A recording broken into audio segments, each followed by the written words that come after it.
বৃষ্টি সবার জন্য আনন্দ নিয়ে আসে না, কিছু কিছু মানুষের জন্য দুঃখের কারণও হয়ে দাঁড়ায়। আজকে নিউ মার্কেট গিয়েছিলাম, সেখান থেকে টুকটাক কি কি শপিং করলাম তা নিয়েই থাকছে আজকের পুরো ভিডিওটি। হ্যালো এভরিওয়ান, আসসালামু আলাইকুম। সবাই কেমন আছেন? আমি তো আলহামদুলিল্লাহ অনেক ভালো। তো দিনটি ছিল শুক্রবার, সেদিন অনেক বৃষ্টি হচ্ছিল, সেই ভোরবেলা থেকে নাকি বৃষ্টি হচ্ছিল, ঘুম থেকে উঠেও দেখি আমি বৃষ্টি হচ্ছিল। তো আজকে আপনাদের ভাইয়ের একটা নিউ মার্কেটে কাজ ছিল, তো সেই জন্য সে যাবে আর আমাকে বলছে তুমিও চলো। তারপর বৃষ্টি থামার জন্য আমরা ওয়েট করছিলাম। তারপর দুপুরে পরে বৃষ্টিটা থেমে গিয়েছিল। তারপর আমরা দুজনে দুপুরে খাওয়া দাওয়া করে রেডি হয়ে রওনা দিয়ে দিলাম। যেতে যেতে দেখলাম রাস্তায় এত বেশি পানি হয়েছে যে মানুষের যাতায়াতে অনেক বেশি সমস্যা হচ্ছিল, এই জায়গাগুলোতে অনেক জ্যাম ছিল। এই জন্যই বললাম যে বৃষ্টি সবার জন্য আনন্দের হয় না, কারণ নিউ মার্কেটটা পুরোটা ডুবে গিয়েছিল আর মানুষের যা মালপত্র ছিল অর্ধেক ভিজে গিয়েছিল। কি একটা অবস্থা, খুবই হয়রানির শিকার হয়েছেন তারা। আসলে তাদের কষ্টের এত এত মালপত্র ছিল, সবকিছু ভিজে গিয়েছে, এগুলি আর কিভাবে বিক্রি করবে, তাদের সবটুকু লস হয়ে গিয়েছে।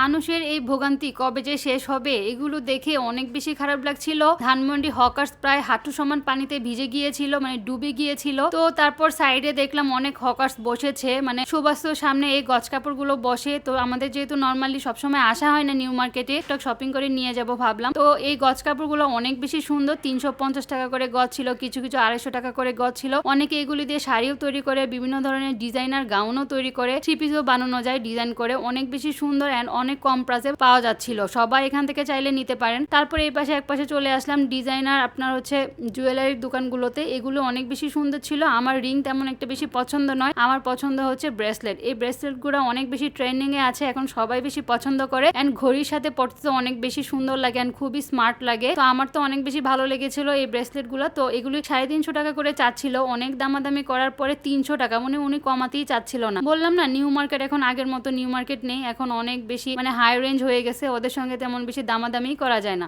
তো ফাইনালি আমি একটা নিয়ে নিলাম। তারপর এখানে দেখলাম অনেক ধরনের সুন্দর সুন্দর জিনিসপত্র পাওয়া যাচ্ছে। এগুলি হচ্ছে আরএফএল এর। তো মার্কেট থেকে এগুলি নিলে অনেক বেশি দাম চায়, তো এখানে আবার একটু কম দামে রেখেছে। এগুলো ফিক্সড প্রাইস ছিল 120 টাকা করে, তারপর আমি নিয়েছিলাম 100 টাকা করে। তারপরে আবার নিউ মার্কেট দ্বিতীয় তলায় চলে আসলাম। এখানে আপনাদের ভাইয়া একটা শার্ট নিবে, তো এখানে দেখছিল তার কোনটা ভালো লাগে। তো এটা একটু ভালো লেগেছে, তো বললাম ট্রায়াল দাও, দেখো সবকিছু ঠিক আছে কিনা, ফিট হয় কিনা। তো সে ট্রায়াল দিয়ে দেখছে তার ঠিকঠাক আছে কিনা, তো সে বলছে হ্যাঁ পারফেক্টলি আছে। তো এখান থেকে তারপর আরো কয়েকটা ট্রায়াল দিল, তারপর একটা নিয়ে নিল তার পছন্দ মতো। কোনটা নিবে সেটা ইনশাল্লাহ পর এক সময় কোনো এক ভিডিওতে বা আমাদের কোনো এক ব্লগে তো দেখতেই পারবেন। তারপরে এখানে আমি চলে আসলাম কিছু ব্যান্ড নেওয়ার জন্য। এই ব্যান্ডগুলো খুবই ট্রেন্ডিং এ চলতেছে, খুবই ভালো লাগে, বাচ্চাদেরও ভালো লাগে, এখন থেকে বড়রাও গাউনের সাথে এগুলো পরে থাকে। তো আমি যেহেতু গাউন কিনেছি একটা, তো ভাবলাম এগুলো তো একটা লাগবেই, তো এগুলো একটা নিয়ে নিলাম। আর এই পাশে দেখলাম হিজাব বিক্রি করছে নামাজের। তো আম্মু আমাকে একবার বলেছিল নেওয়ার জন্য, আমার কোনো সময় মনেই থাকে না, তো ফাইনালি আজকে মনেও হয়েছে আর সামনেও পেয়ে গেলাম, তো একটা আম্মুর জন্য নিয়ে নিলাম। আর নিউ মার্কেট এইসব টুকটাক খাবার তো খুবই ভালো লাগে, তো আমার খুবই খেতে ইচ্ছে করছিল এই বড়াগুলা, তো আমি একটা নিয়ে নিলাম। আর একটা সুন্দর জিনিস দেখলাম যে এক পুরি 5 টাকা করে ছিল, কিন্তু ভিতরে ঘুন্নি দিয়ে বিক্রি করছে 10 টাকা করে। এর আগে আমি কোথাও ঘুন্নি দিয়ে এভাবে খাইনি পুরি, আপনারা কেউ খেয়ে থাকলে জানাবেন অবশ্যই কমেন্ট সেকশনে। তো ভালোই লেগেছিল। তারপর আমরা মিরপুর চলে আসলাম, আপনাদের ভাইয়ার একটা গাড়ির কাজ ছিল সেখানে, তো মিরপুরে গাড়িটা একটু ঠিক করাবে এই জন্য। তো তারপর এখানে আমার অনেক গরম লাগছিল, তারপর একটা জুস নিয়ে নিলাম, অরেঞ্জ জুস, তেমন একটা বেশি মজা লাগে নাই। তো যাই হোক, আজকের ব্লগটা এই পর্যন্তই ছিল, কেমন হলো জানাবেন। আল্লাহ হাফেজ।